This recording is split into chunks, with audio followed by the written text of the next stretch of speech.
마음이 여호와의 손에 있으니, 이렇게 말씀의 제목을 지어보았습니다. 왕의 마음이 여호와의 손에 있으니, 왕의 마음이 하나님의 손에 있다고 성경은 우리에게 가르쳐 줍니다. 사람의 마음은 사실 내 것인데, 근데 사실 하나님의 것이다 라고 가르쳐 주는 것입니다. 내 마음이 내 것인데 어떻게 하나님의 것이냐? 그 마음까지도 주장하시는 존재가 있으니 그분이 바로 나의 생명을 지으신 하나님이시다. 그리고 지으실 뿐만 아니라 통치하고 계시는 분이 계시니 그분이 곧 나를 지으신 하나님이시다. 이 세계의 진정한 왕이신 하나님께서 내 마음까지도 다스리셔서 하나님의 뜻을, 왕의 뜻을 이루신다 하는 것을 우리는 믿고 인정합니다. 하나님을 왕으로 모시는 사람들은 자기의 마음 또한 내 것이 아니라 하나님의 것이라는 것을 인정하여 나에게 주시는 마음을 하나님께 드려서 사용합니다. 그래서 부르심 받은 사람들은 선한 뜻을 하나님을 위해서 사용합니다. 그런데 악한 사람들은 그럼 어떻게 우리가 봐야 할 것인가 하는 것에 대해서도 생각해 볼 수 있겠습니다. 하나님은 악을 창조하시는 분은 아니십니다.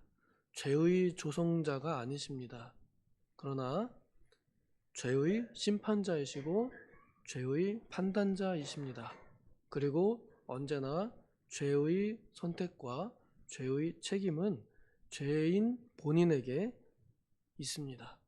하나님께서는 죄를 짓지 않도록, 죄를 짓지 말라고 경고하시고 권면하시고 또 도와주시지만, 그러나 악한 사람이 개인의 선택과 자유로 죄를 선택하는 것입니다.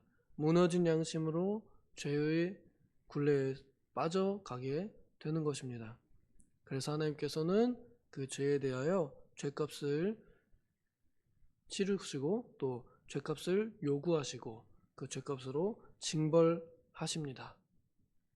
다만 이 세상에 하나님께서 선택하신 사람들, 그들의 죄값은 하나님께서 책임지십니다. 왜냐하면 그들은 하나님의 자녀가 되기로 하나님께서 정하신 사람들이기 때문에 하나님께서 부모로서, 아버지로서 자기 자녀의 죄값을 자신이 책임지신 겁니다. 그 방법이 자기의 하나밖에 없는 외아들의 피값을 내어주면서 그의 죄값을 치르는 일을 하셨습니다. 우리는 모두 예수 그리스도의 이름 아래에서 우리의 죄값을 아버지께서 대신 담당하신 그런 은혜를 받았습니다. 그런데 그렇지 않은 사람들에 대해서 어떻게 볼 것이냐 하는 것입니다. 하나님께서는 그들의 악한 마음 또한 하나님께서 사용하십니다. 악인도 악한 날에, 악한 때에 적당한 날에 지으셨고 또한 사용하십니다. 세상에 악이 없으면 좋겠고 죄가 없으면 좋겠는데 죄가 있는 곳에 또한 은혜가 있고 또한 악인들이 있기 때문에 선한 이들의 선이 더욱 빛나게 됩니다. 그래서 이 세상의 악들은 어떻게 보면 필요악이라고도 볼 수 있겠습니다. 좋은 왕이 세워지면 백성들이 좋은 삶을 살고, 악한 왕이 세워지면 백성들이 생활이 힘들어지지요. 그런데 그 악한 왕이든 선한 왕이든 세우신 분은 하나님이시고 그 왕들의 마음을 사용하시는 분도 또한 하나님이시다라는 것을 성경은 말하고 우리는 그렇게 믿습니다. 그러면 우리는 어떻게 할 것인가? 우리가 오늘 찬양을 부른 가사 내용대로 내 주여 뜻대로 하소서 이렇게 기도하고 그에 순응하고 또 적응하고 맞춰서 따라가는 것이 오늘날 우리의 할 일이라 할 수 있겠습니다. 지금 전 세계적으로 참 그 아주 어려운 시기를 우리가 당하고 있습니다. 미국의 대선이 아마 결과가 나온 것 같아요. 우리가 원하진 않았지만 이 정말 깡패 같은 우리 그 목사님 표현에 참 그런 사람이 미국의 대통령이 된 것 같습니다. 얼마 전에 나온 그 뉴스를 보니까 그런 것 같아요.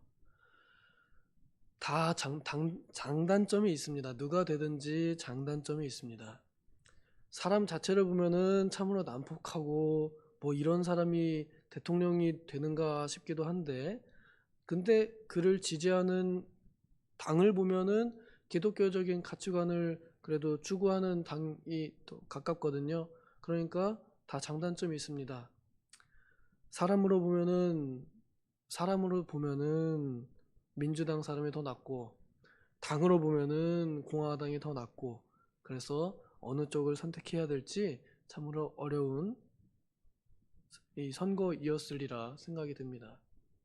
그런데 결국엔 미국은 자기네들의 살 길을 먼저 찾는 게 미국이 선택한 것 같습니다. 그래서 자기네들을 우월하게 해주고 자기네들을 먼저 보호해주는 그런 지도자를 뽑은 것 같습니다.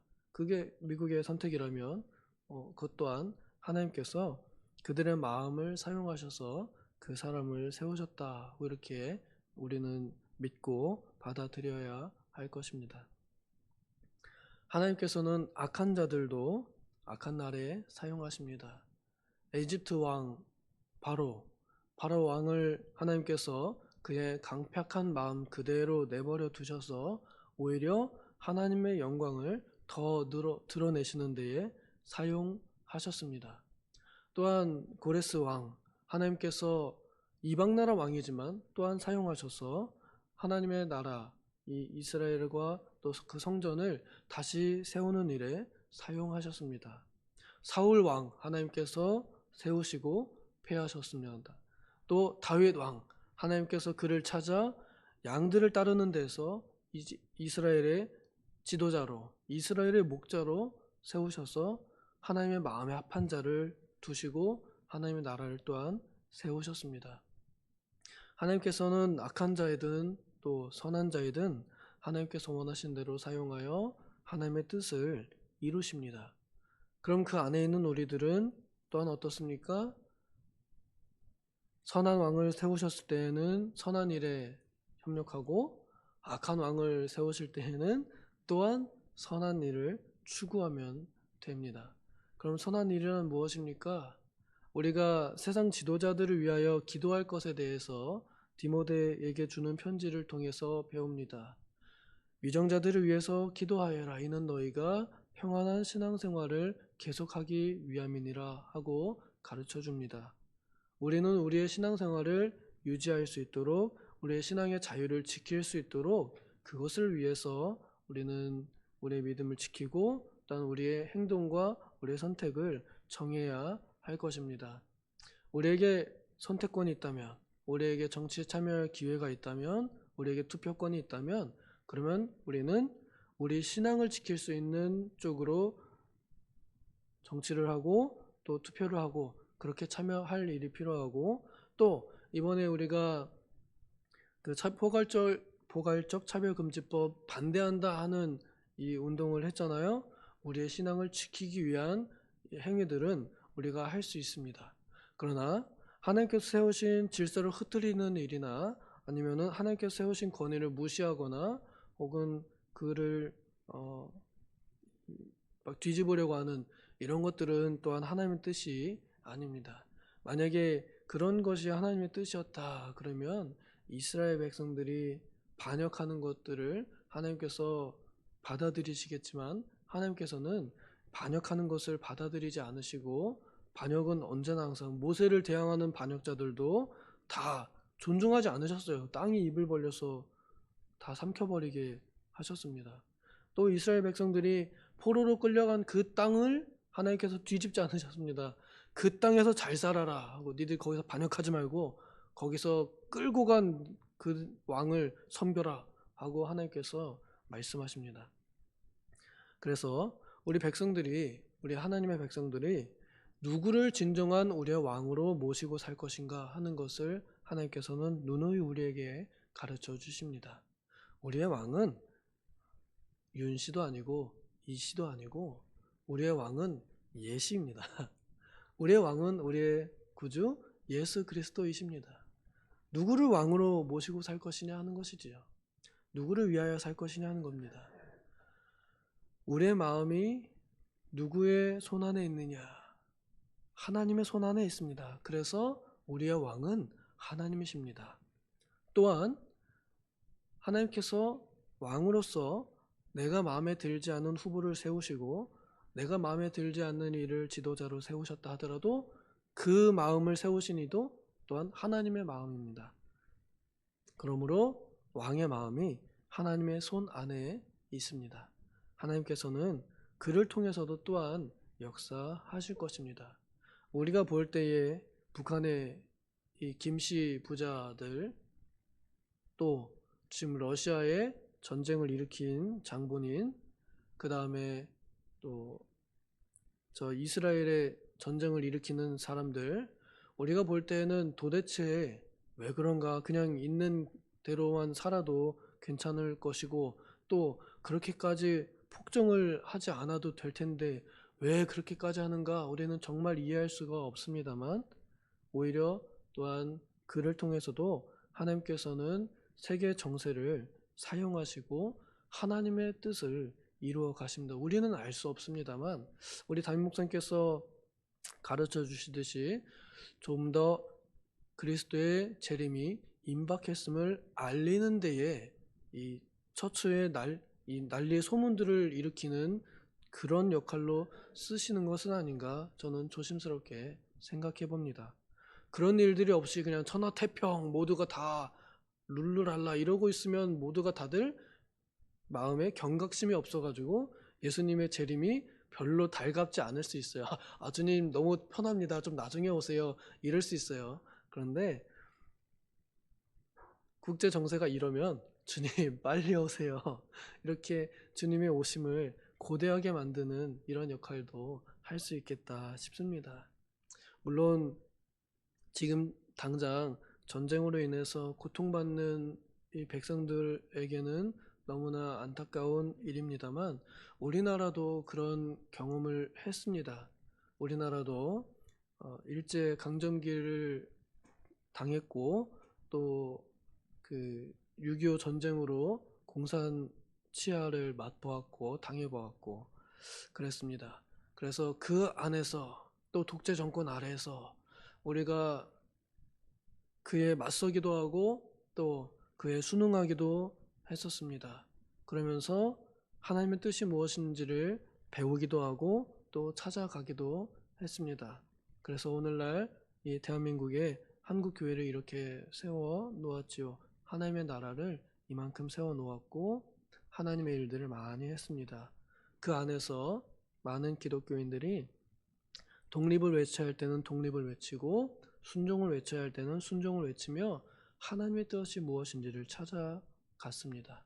오늘날 우리 하나님의 백성들이 하나님의 마음을 헤아리는 사람들이 되면 좋겠습니다.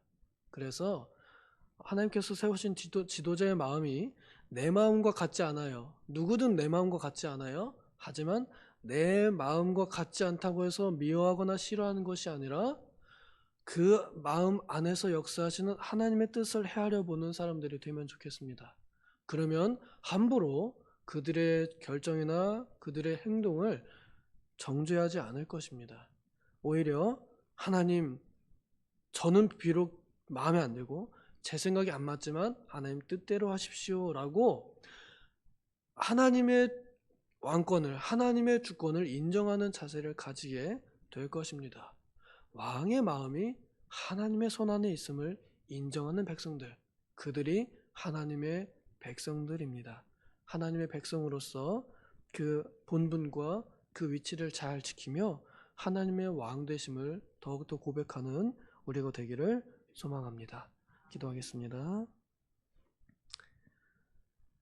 하나님 아버지, 세상에 세워지는 지도자들의 모습을 보면 참 어떻게 저런 사람이 지도자가 될 수 있는가 의아할 때가 참 많이 있습니다. 좋은 사람이 왕이 되면 좋겠지만 그렇지 않은 때가 많아서 많은 사람들이 고통을 받습니다.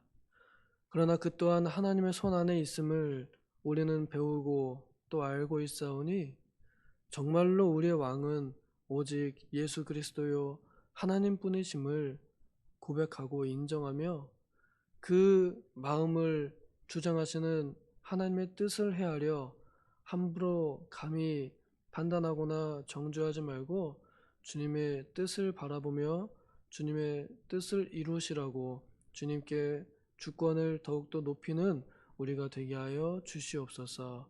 감사드리며 예수님의 이름으로 기도하옵나이다. 아멘.